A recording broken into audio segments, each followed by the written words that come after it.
So I came to this by really an unconventional way. So I was actually a teacher for years, and even before that I was in business. But ultimately when I was teaching, realized I wanted to have more of an impact and ultimately became a principal. And I was a principal at one of the most struggling schools in our city and probably in our country.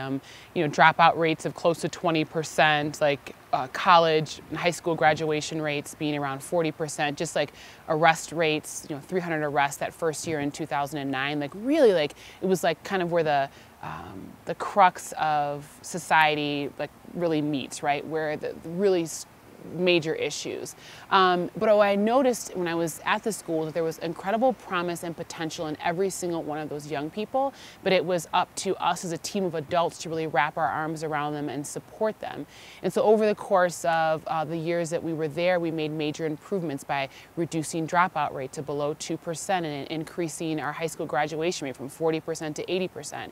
And what that led me to understand is that, there's nothing wrong with the young people in our country or in our schools. It really has to do with the ecosystem that they're in. Like, how can we as adults really create better environments for them to actualize the potential that's already within them? We don't give it to them, it resides within them, and we're all born with it.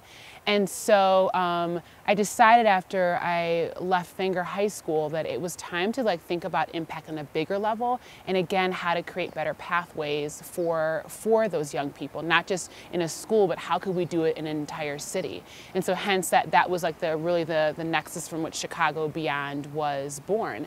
I think that so oftentimes we make leadership so big, like it has to be impacting thousands or we have to be investing millions. And I guess that is one pathway in, but also at the same time, I think that we each have the potential to be leaders in our communities and in the places that we reside, and being voices of equity and freedom for many. It doesn't have to be, again, like a one-size-fits-all solution or a one-size pathway into doing that, to being a leader and to standing up for equity for all.